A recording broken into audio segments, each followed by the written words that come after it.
ایک نصیحت فرمائی جابر بن سلیم، جس سے بھی ملو تو خندہ پیشانی سے ملو. ہم سٹیٹس کو باہر رکھتے ہیں. واصف علی واصف کہتے ہیں اپنے ماتحت کے ساتھ حسن سلوک یہ ہے کہ اسے اپنا ماتحت ہی نہ سمجھو. اور واصف علی واصف کا ایک اور جملہ لیجئے گا. آپ فرماتے ہیں بڑا آدمی وہ ہوتا ہے، ایک معیار میں نے آپ نے مقرر کیا، ہم سمجھتے جس کے پاس دوڑتی گاڑیاں، فلک بوس عمارتیں، بنگلے، پلازے ہوں، وہ بڑا ہوتا ہے. بھائی دولت تو تقسیم ہے، کسی کو اللہ نے زیادہ دی، کسی کو تھوڑی دی. کیا بندہ دولت سے بڑا ہوتا ہے؟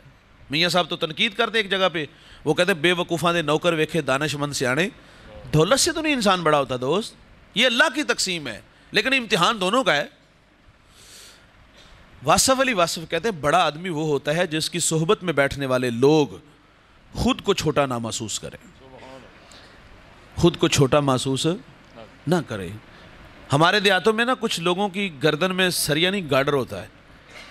میرا بھی تعلق دیہات سے، آپ بھی دیہات کے رہنے والے ہو. وہ سارا دن اسی نشے میں گھومتے کہ لوگ ہمیں بڑھ بڑھ کے سلام کریں. کچھ لوگ ایسے بھی ہوتے ہیں جن کی طبیعتوں میں بے نیازی ہوتی ہے. میں سمجھتا ہوں اتنی بے نیازی ہونی چاہیے ایسے لوگوں کے لیے.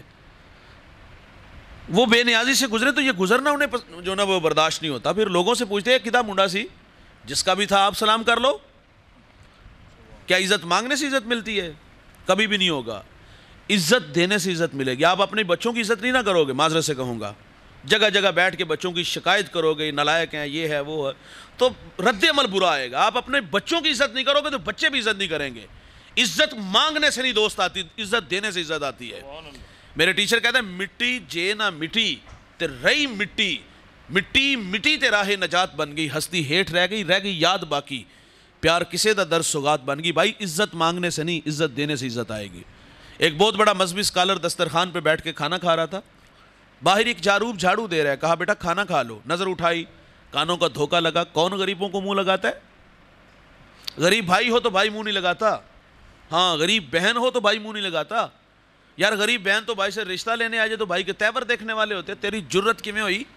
تو اپنی اوقات تے دیکھ. تو میری بیٹی کو 2 وقت کا کھانا نہیں دے سکتی، رازق ہم ہیں. اور بہنیں ولی بنا دیتی ہیں. یار بہنیں ماں کا روپ ہوتی ہیں. بہنوں کے ہاتھ بھائیوں کے لیے ہر وقت اٹھے رہتے ہیں. ویسے یہ ہمیں اچھی لگتی کوئی نہیں، لیکن بھائیوں کے حق میں اچھی بڑی ہوتی ہیں. اتنی اچھی ہوتی. مجھے ایک صاحب نے کال کی مول صاحب بہن تحفہ دے لے لینا چاہیے. میں نے کہا کیوں نہیں بھائی، تحفہ دینے سے محبت بڑھتی ہے. کتاب کپڑوں کا جوڑا نہیں، اس کے حصے کی زمین. یہ تحفہ لے رہا ہے اور بھائی 1 انچ پہ بھائی کو ذبح کر رہا ہے اور بہن کا پورا حق کھا گیا، خوشی سے کھا گیا، بلکہ اس کو مجبور کیا کہ یہ مجھے تحفے میں دے دے. اور پہلی بات تو یہ بہنیں وار دیتی ہیں. بہنوں کو بھائیوں سے عزیز کچھ بھی نہیں ہوتا. اور دوسرا بہنوں کو ڈر ہوتا ہے کہ اگر میں نے اپنا حق مانگا نا تو بھائی بچوں کو نفرت کا درس دے گا. پھوپھی نے منہ نہیں لانا، مر گیا تینوں میرے جنازے تے بھی نہیں آندے، تکے دے کے کر دے. کیا غلط کیا اس نے؟ ہم بہنوں کا حق کھانے والے لوگ ہیں، میں معذرت سے کہوں گا. اور بہن حق مانگ لے تو پھر مرنا جینا ختم ہو جاتا ہے. تو خیر میں بات آگے چلی گئی. تو غریب کو کون منہ لگاتا ہے؟ اس نے نظر اٹھائی، کانوں کا دھوکہ لگا، کام میں پھر مصروف ہو گیا.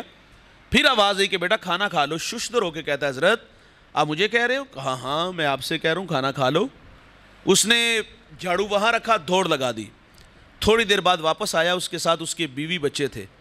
وہ کہتا ہے حضرت کھانا بعد میں کھائیں گے، ہم عیسائی ہیں، ہمیں محمد عربی کا غلام بنا دیجئے. اسلام پہ 3 گھنٹے کا لیکچر نہیں، دلائل نہیں، صرف 2 میٹھے بول کہ پتر کھانا کھا لے. خالی دامن ایمان سے بھر رہا ہے. دین رویوں کا نام ہے. میرے نبی عیدگاہ کی طرف تشریف لے جا رہے ہیں. سریرا کھلا میدان آیا. بچے عید کی خوشیوں میں مسرور تھے، لیکن ایک جانب کیا دیکھا گیا؟ ایک بچہ تن پہ پیرہن پھٹا، آنکھوں میں آنسو. حضور گزرے، رک گئے. فرمایا بیٹا آپ کیوں رو رہے ہو؟ شاید کہ حضور کو پہچان نہ سکا. عرض کرتا ہے فلاں غزوے میں میرے والد حضور کے ساتھ تھے، شہید ہو گئے. میں یتیم ہو گیا، والدہ بیوہ ہو گئی، ماں نے دوسرا نکاح کیا. ستیلے باپ نے مال پہ قبضہ کیا اور مجھے دھکے دے کے گھر سے نکال دیا. میرے نبی فرماتے بیٹا کیا تو اس بات پہ راضی نہیں کہ محمد تیرے باپ لگیں، عائشہ تیری ماں لگے، فاطمہ تیری بہن لگے، علی تیرے چچا لگے، حسن حسین تیرے بھائی لگے. وہ کہتا ہے یہ رشتے میرے؟ کہا اسے تیرے. کہا اگر میرے تو پھر مجھے اور کیا چاہیے. حضور اس بچے کو لے کے گھر آئے، کھانا لباس دیا، انگلی تھامی، عیدگاہ کی طرف تشریف لائے. سریرا جب کھلا میدان آئے تو بچے پھٹی نگاہوں سے دیکھ کے کہتے ہو بھائی ابھی تو رو رہے تھے. اب فخر سے کہتا ہے بھوکا تھا کھانا ملا، ننگا تھا لباس ملا، یتیم تھا ابو جی محمد ملے. عائشہ ماں ملی، فاطمہ بہن، علی چچا، حسن حسین بھائی ملے. وہ کہتا ہے اب بھی میں رہوں، یہ ہے اخلاق، یہ ہے دین.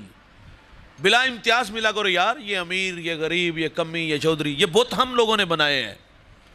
یقین جانو آپ ایک دوسرے کو مسکرا کے ملنا شروع کر دو، آپ کو ایسا لگے گا کہ ہمارا پورا گاؤں ہی مسکرا رہا ہے. عزت دیا کرو ایک دوسرے کو اور پھر عزت پلٹ کے آئے گی. ایک نصیحت یہ بھی فرمائی جابر بن سلیم، کسی کو شرمندہ نہ کرنا. اور ہم لوگ قدم قدم پہ کرتے ہیں. ہم تو ایک بندہ گناہ چھوڑ کے مسجد میں آیا. دیکھو بھائی، انسان کی فطرت میں بھول جانا ہے، گناہ کا ہو جانا ممکن ہے، لیکن مرنے سے پہلے کوئی بندہ آ جائے، کیونکہ توبہ کا در بند نہیں ہوا، سورج مغرب سے طلوع نہیں ہوا، بندہ ہاتھ جوڑ کے آئے گا نا، پچھلی راتی رحمت رب دی کرے بلند آوازہ، ہے کوئی بخشش منگن والا کھلا ہے دروازہ. وہ آنسو بہا کے آیا ہے، وہ خدا سے معذرت کر کے آیا ہے. اچھا، گناہ گار کے لیے امتحان بڑے ہوتے ہیں. ایک تو ماضی کی تلخیاں ہوتی ہیں، وہ تو بیچارہ کسی کو تبلیغ کر رہا ہو تو پرانا دوست مل جائے تو اس کی تبلیغ کو غیر مؤثر کرتا ہے. وہ راتیں بھول گئے جب رنڈیوں کے ساتھ گزارتے تھے، شراب خانوں میں گزارتے تھے.